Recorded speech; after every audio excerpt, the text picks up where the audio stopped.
Assalamualaikum, nama saya Amelia Marta. Saya ingin menjelaskan hasil penelitian tugas akhir saya yang berjudul klasifikasi review restoran menggunakan metode support vector machine dengan pemilihan fitur genetik algorithm. Oke, saya akan jelaskan. Yang pertama, latar belakang. Latar belakang pada saat ini setiap orang dapat memanfaatkan perkembangan teknologi internet.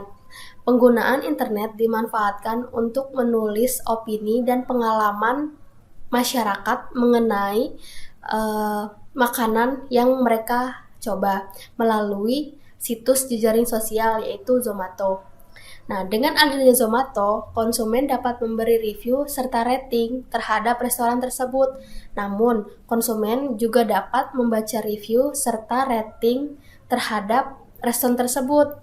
Nah, pada penelitian ini menggunakan review serta rating untuk klasifikasi review restoran menggunakan metode SVM dengan pemilihan fitur GA. Rating yang dipakai di sini setiap review memiliki rating 1 hingga 5.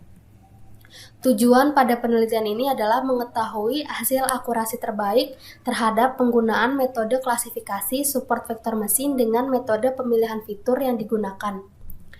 Batasan dan output. Batasan pada penelitian ini adalah yang pertama, data diambil melalui scraping menggunakan web scraper, melakukan klasifikasi review restoran yang berada di Bandung, menggunakan parameter yang sudah ditentukan oleh penulis, menggunakan algoritma pemilihan fitur genetik algorithm dan mutual information. Outputnya, perbandingan hasil akurasi berdasarkan masing-masing algoritma pemilihan fitur, lalu dianalisis untuk mengetahui pemilihan fitur yang terbaik pada permasalahan klasifikasi review restoran. Data.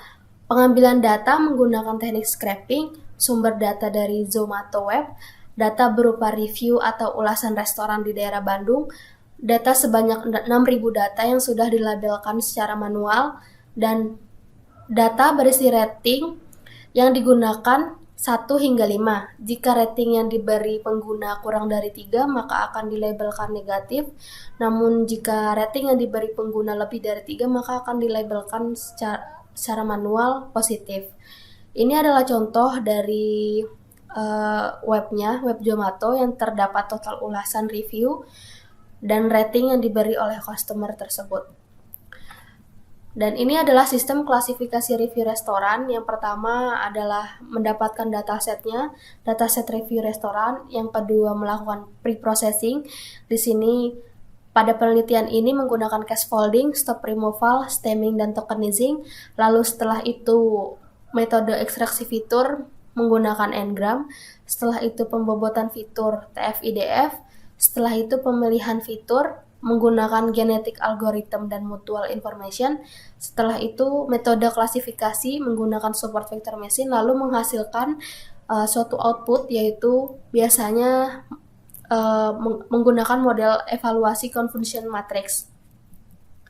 Yang pertama, pre-processing data. Yang pertama adalah cache folding.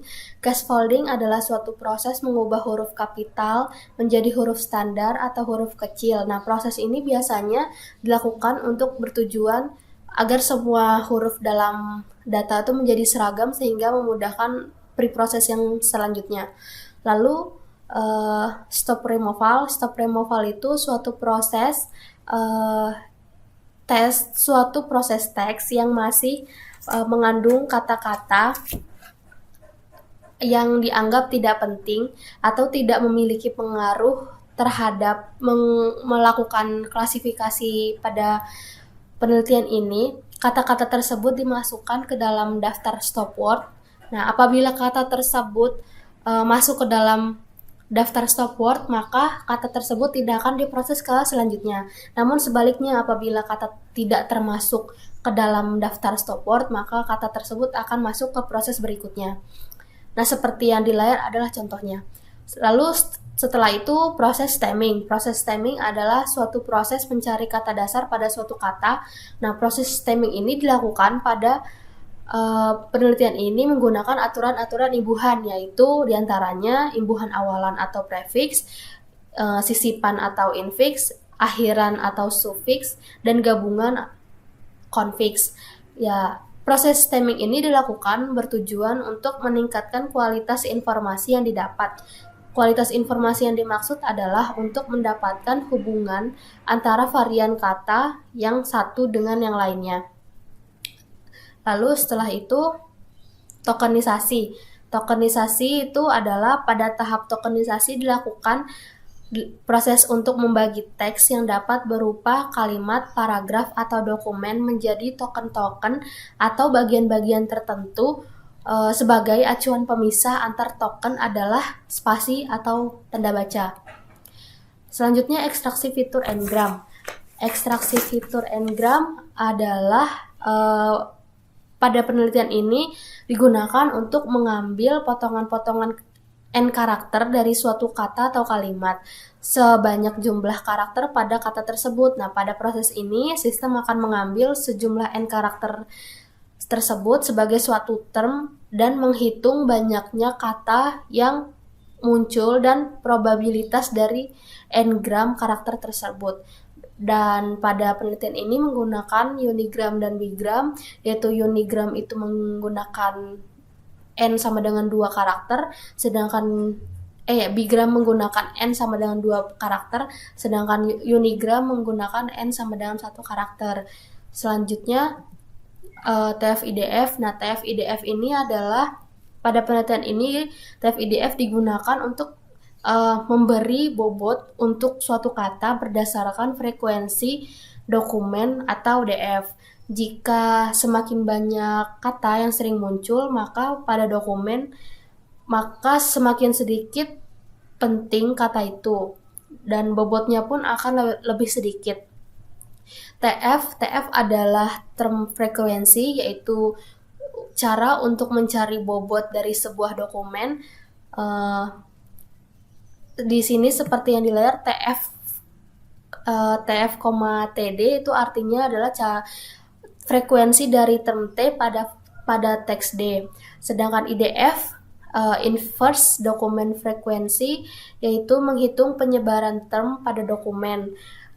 IDF ini rumusnya adalah log dari N per DF, yaitu N itu adalah seluruh jumlah total dokumen, sedangkan DF adalah banyaknya dokumen yang memuat kata T. Dan berikut ini adalah terdapat 4 sampel data yang diterapkan pada rancangan TF-IDF pada penelitian ini, yaitu dokumen 1 terdapat kalimat makanan sangat enak yang bersentimen positif, dokumen 2 tempat kotor tidak nyaman yang bersentimen negatif, dokumen 3 rasa ceker enak pedas bersentimen positif, dan dokumen 4 lokasi sulit cari tidak nyaman yang bersentimen negatif. Nah, ini termnya kita pisahkan satu persatu, yaitu makanan sangat enak dan lain-lain, sedangkan TF adalah tadi itu frekuensi dari term T pada teks D, yaitu makanan hanya terdapat pada dokumen 1, tidak terdapat di dokumen 2, sehingga DF-nya hanya 1 karena makanan tersebut hanya terdapat di 1 dokumen saja. Sedangkan contoh yang terdapat 2 dokumen adalah pada kata enak, yaitu dia terdapat terdapat di dokumen 1 dan di dokumen 3. Lalu dihitung selanjutnya dan menghasilkan suatu hasil. Semakin banyak kata itu diulang, maka semakin sedikit nilainya. Lalu setelah itu melakukan pemilihan fitur. Nah, pemilihan fitur GA pada penelitian ini yang pertama adalah genetic algorithm, yaitu genetic algorithm merupakan metode pencarian suboptimal yang terstimulasi dari proses evolusi biologis. Nah, pada penelitian ini menggunakan algoritma pemilihan fitur GA. Nah, GA itu berangkat dari himpunan solusi yang dihasilkan secara acak. Himpunan ini disebut populasi. Nah, sedangkan setiap individu dalam populasi disebut kromosom yang merupakan representasi dari solusi. Kromosom-kromosom ini akan berevolusi dalam suatu proses iterasi yang berkelanjutan yang disebut generasi. Nah, pada setiap generasi kromosom dievaluasi berdasarkan fungsi evaluasi. Nah, siklus perkembangan GA itu terdapat pada flowchart yang sudah tertera, yaitu yang pertama inisialisasi populasi. Inisialisasi populasi itu adalah merepresentasikan atribut yang ada di dalam data dengan skema pengkodean binary encoding, yaitu biasanya setiap individu direpresentasikan ke dalam deretan bilangan biner atau 0 atau 1. Jika fitur bernilai 0, maka fitur tersebut tidak akan terpilih. Namun jika fitur tersebut nilainya 1, maka fitur tersebut dipilih. Terus selanjutnya melakukan setelah didapatkan fitur-fitur yang terpilih, yaitu memiliki nilai 1, kemudian dilakukan evaluasi fitness. Evaluasi fitness yang dilakukan adalah melakukan evaluasi fitness yang diperoleh dari hasil perhitungan algoritma support vector machine yang digunakan untuk mengevaluasi individu. Selanjutnya adalah setelah itu support vector machine akan melakukan klasifikasi terhadap data atau term sehingga diperoleh kelas prediksi yang selanjutnya akan dihitung akurasi klasifikasinya menggunakan convolution matrix. Nah, nilai fitness yang tertinggi ini dalam proses pelatihan data akan dipilih sebagai standar ukuran kualitas evaluasi individu berikutnya. Kemudian, setelah melakukan evaluasi fitness pada kromosom, maka kromosom yang memiliki nilai fitness terbaik akan disimpan. Nah, proses ini biasanya disebut elitisme. Nah, elitisme ini dilakukan agar nilai fitness tersebut itu yang merupakan kandidat solusi terbaik, dia tidak akan hilang secara operasi genetika selama berlangsung. Lalu setelah itu, setiap kromosom akan diseleksi untuk menjadi orang tua dengan metode turnamen. Nah, pada metode turnamen ini ditetapkan suatu nilai Taur individu-individu yang dipilih secara random dari suatu populasi. Individu-individu terbaik ini dalam kelompok ini akan diseleksi sebagai induknya. Lalu setelah melakukan itu dilakukan mutasi dan crossover. Nah, pada proses crossover atau pindah silang melakukan pertukaran gen-gen yang bersesuaian dari dua induk untuk menghasilkan individu baru, sehingga proses crossover ini dilakukan pada setiap individu dengan probabilitas crossover yang ditentukan pada proses crossover. Nah, pada penelitian ini menggunakan probabilitas crossover sebesar 0,5. Setelah itu, operasi berikutnya adalah mutasi gen. Mutasi gen pada penelitian ini adalah menggunakan gen yang hilang dari populasi akibat seleksi. Nah, seleksi yang memungkinkan munculnya kembali gen yang tidak muncul pada inisialisasi populasi awal tadi. Setelah itu baru mendapatkan suatu solusi yang terbaik. Menemukan solusi yang terbaik. Selanjutnya, ini adalah pemilihan fitur yang kedua, yaitu mutual information. Nah, pada penelitian ini menggunakan pemilihan fitur lainnya, yaitu mutual information sebagai pembanding dari algoritma genetik algoritma tadi. Mutual information ini adalah salah satu pemilihan fitur yang sering digunakan untuk menghitung bobot dari suatu fiturnya. Nah, metode MI ini memiliki konsep menghitung seberapa banyak informasi yang terkandung dalam term dan kontribusinya untuk membuat keputusan klasifikasi yang tepat pada suatu kelas. Nah, pada tahap ini, kata-kata akan diseleksi dan dipilih untuk diambil fitur kata yang tidak relevan terhadap masing-masing kelas untuk digunakan pada proses selanjutnya, sedangkan fitur kata yang tidak relevan akan dibuang. Proses ini dilakukan untuk bertujuan mengurangi fitur yang sangat banyak menjadi lebih pendek, informatif, dan efektif.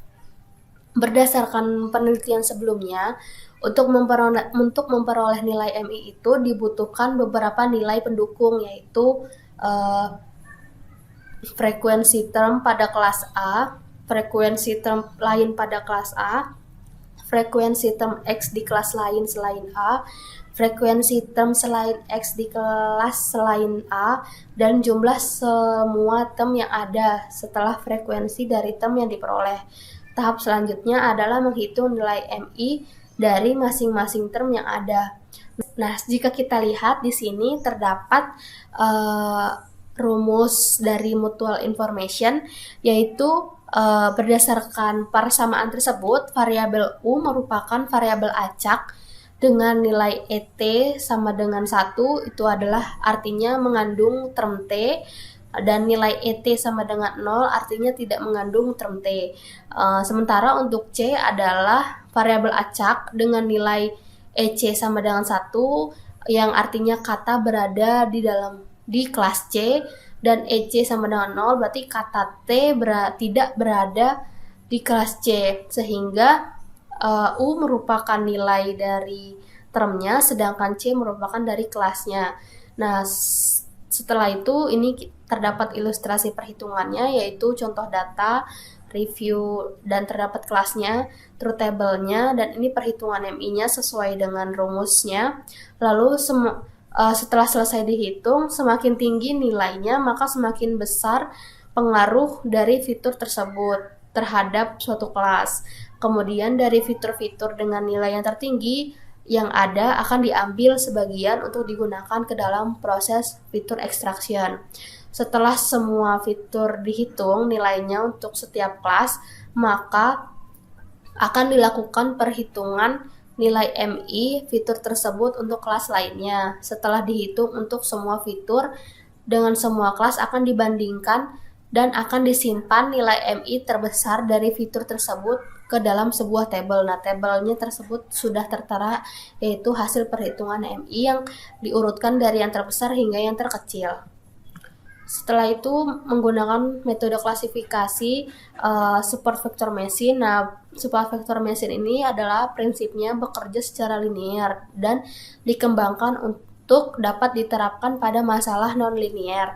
Dalam non-linear SVM, pertama-tama data X dipetakan oleh fungsi Px ke ruang vektor yang berdimensi lebih tinggi. Pada vektor yang baru ini, hyperplane yang memisahkan kedua kelas tersebut dapat dikonstruksikan. Nah, ini terdapat kernel triknya. Terus penentuan fungsi kernelnya ini digunakan akan sangat berpengaruh terhadap hasil prediksinya. Misalkan XI sampai XN adalah data setnya dan YI adalah label kelas dari data X-nya. Lalu ini rumus SVM-nya dengan batasannya seperti ini. Lalu fungsi kernelnya pada penelitian ini menggunakan polinomial. Dan ini rumusnya. Lalu setelah melakukan metode klasifikasi, maka akan mendapatkan hasil metode evaluasi, yaitu berupa convolution matrix. Nah, pada convolution matrix ini dengan menghitung nilai akurasi, precision, recall, dan F1 score. Nah, ini pada convolution matrix terdapat tabel predicted class, actual class, terdapat true positif, false negatif, false positif, dan true negatif. Nah, ini terdapat perhitungan precision, recall, akurasi, dan F1 score-nya. Lalu ini hasil pengujian pengaruh metode pemilihan fitur. Nah, pada penelitian ini melakukan pengujian sebanyak 20 kali. Pengujian menggunakan metode GA itu menghasilkan hasil convolution matrixnya seperti di layar, yaitu akurasi skornya 95,13, F1 skornya 95,12. Ini adalah hasil dari 20 itu, ini adalah hasil yang paling terbaik. Nah, positifnya memiliki 3.303 dan lain-lain. Dan ini detail hasil pengujian genetik algoritmnya, yaitu pada kelas 0, kelas 1, precisionnya 95, 96, dan lain-lain. Dan ini rata-ratanya. Lalu Ini adalah kurva precision recall genetic algorithm, yaitu jika kita lihat pada garis hitam ini adalah precision recall pada kurva precision recall pada kelas 0 yang bernilai 0,938, dan yang titik-titik biru yang hijau adalah kurva precision recall pada kelas 1, yaitu bernilai 0,969, dan yang biru titik-titik itu adalah micro average atau rata-rata dari precision recall dari semua area, yaitu dari semua kelas maksud saya. Ya, dan hasilnya adalah 0,965. Jika kita lihat berarti di sini terdapat lebih banyak area di kelas 1 besar nilainya daripada di kelas 0. Dan ini adalah hasil pengujian pengaruh pemilihan metode pemilihan fitur menggunakan mutual information. Sama pada penelitian ini melakukan 20 kali running atau pengujian, dan ini adalah pengujian terbaik yang sudah dilakukan, yaitu menghasilkan akurasi skornya sebesar 89,37, F1 skornya 89%. Nah, ini detail hasil pengujiannya, yaitu rata-ratanya seperti yang di layar. Lalu ini adalah kurva precision recall-nya dari mutual information, yaitu sama jika dilihat pada kelas 1 memiliki nilai precision recall lebih tinggi daripada kelas 0, sedangkan rata-ratanya adalah 0,950. Dan ini adalah analisis hasil pengujiannya, yaitu pengujian menggunakan metode GA. Hasil akurasi terbaik yang didapatkan yaitu 95,13% dengan rata-rata hasil precisionnya 95%, recall 95%, dan F1 skornya 95%. Pada kurva precision recall-nya untuk kelas 1 atau positif memiliki hasil yang lebih baik daripada kelas 0 atau negatif, yaitu sebesar 0,969, dan hasil rata-rata precision recall-nya untuk seluruh kelas mendapatkan 0,965. Pengujian menggunakan metode mutual information adalah hasil akurasi terbaik didapatkan yaitu 89,37% dengan rata-rata hasil precision 90%, recall 89%, dan F1 score 89%. Nah, pada kurva precision recall untuk kelas 1 atau positif juga memiliki hasil yang lebih baik daripada kelas 0 atau negatif, yaitu sebesar 0,957, dan hasil rata-rata precision recall untuk seluruh kelas mendapatkan 0,950. Jika kita lihat dari hasil rata-ratanya, yaitu hasil rata-rata precision recall untuk metode genetik algoritma lah yang paling besar atau yang paling terbaik. Sehingga kesimpulannya adalah klasifikasi review restoran menggunakan metode klasifikasi SVM memiliki performansi terbaik untuk meningkatkan hasil akurasi. Yang kedua, metode klasifikasi SVM dengan metode pemilihan fitur GA menghasilkan performansi yang lebih baik karena mendapatkan akurasi 95,13%, precision 95%, recall 95%, dan F1 score 95%. Metode pemilihan fitur mutual information yang memiliki akurasi 89,37%, precision 90%, recall 89%, dan F1 score 89%. Terima kasih dari saya, cukup sekian, dan untuk materi dan hasil penelitian saya, mohon maaf apabila ada kesalahan ataupun kekurangan dalam penyampaian ataupun hasil. Terima kasih atas perhatiannya. Wassalamualaikum warahmatullahi wabarakatuh.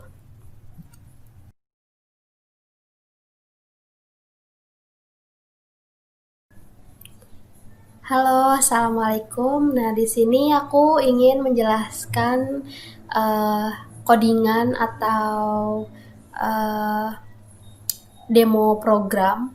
Yang pertama ini adalah algoritma SVM dengan genetic algorithm, yaitu di sini terdapat biasa import data, Lalu setelah itu ini proses lowercase dan ini hasilnya. Ini proses stammer dan ini hasilnya. Ini adalah proses stop word remover dan ini hasilnya. Dan ini tokenizing dan ini hasilnya. Lalu ini proses TF-IDF, lalu ini proses n-gram, lalu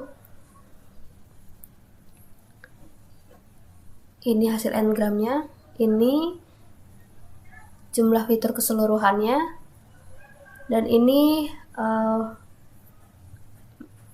model. Kita mulai melakukan pemodelannya di sini, yaitu di sini mengimport fitur selection GA, yaitu ini adalah codingan dari fitur selection GA-nya. Ya, pada ini adalah nge-evaluasi. Ini adalah codingan untuk nge-generate tadi, nge-generate populasi, nge-generate yang lain-lain. Dan ini adalah proses evaluasi fitnessnya. Dan ini adalah mengklon proses hasil individu dari jenis yang sama atau yang identik secara genetik. Lalu ini adalah tahap seleksi individunya. Lalu ini adalah proses crossover dan mutasi. Lalu ini mengevaluasi individu dengan invalid fitness. Lalu ini adalah dan ini hasil dari populasi yang baru. Lalu ini fitness functionnya. Fitness functionnya itu tadi terdapat model yang terdapat model yang dengan support vector machine, yaitu ini adalah calculate fitnessnya. Nah, ini lalu kita pindah lagi. Setelah itu ini akan dimodelkan oleh SVM-nya tadi. Lalu ini adalah hasilnya. Nah, hasilnya itu di sini populasinya sebanyak 5 dan generasinya sebanyak 5. Jadi setiap generasi itu memiliki 5 populasi. Ini di generasi 0, ini generasi 1, dan sampai seterusnya sampai generasi 5, dan ini adalah fitur yang terpilihnya yang bernilai 1, dan ini adalah hasil nilai fitness function yang terbaiknya 0,951357. Maka dengan itu dengan nilai fitness terbaik ini, maka nilai ini adalah acuan sebagai hasil akurasi yang terbaik atau individu yang akan dipilih. Dan itu individu yang akan dipilih terdapat pada populasi terakhir, bisa jadi populasi terakhir, yaitu bernilai F1 skornya 0,9512. Lalu ini adalah fiturnya, dan ini akurasinya sebesar 95,13%. Gitu. Dan ini adalah kurvanya. Lalu setelah itu ini algoritma SVM dengan NMI sama, untuk di atasnya juga sama prosesnya. Yang membedakan adalah pada proses pemilihan fiturnya atau fitur selection-nya. Nah, ini seperti biasa memodelkan dengan SVM menggunakan kernel polinomial, dan ini adalah fitur selection-nya. Dan di sini mutualnya menggunakan select percentile, sama aja seperti K-base, yaitu mencari K terbagus. Dan di sini menggunakan select percentile-nya sebesar 10.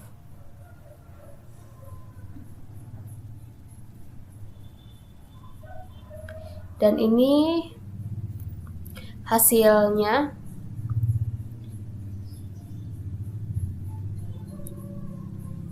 ini hasil klasifikasinya, yaitu akurasi skornya sebesar 89,37%.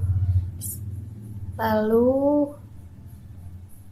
ini kurvanya, dan ini adalah hasil dari pelatihan tadi, dari pemodelan tadi. Hasil pelatihan, bukan hasil klasifikasinya, menggunakan K-fold validation. Dan jika dilihat terdapat perbedaan ya dari algoritma SVM dengan MI dan SVM dengan GA, yaitu mengapa, karena GA itu adalah dia menghasilkan solusi secara acak, sehingga maka hasilnya pun akan secara acak ya, karena tidak intens, tidak hanya satu gitu. Jadi ada 95,13, ada 95,10 dan lain sebagainya. Cukup sekian demo program dari saya.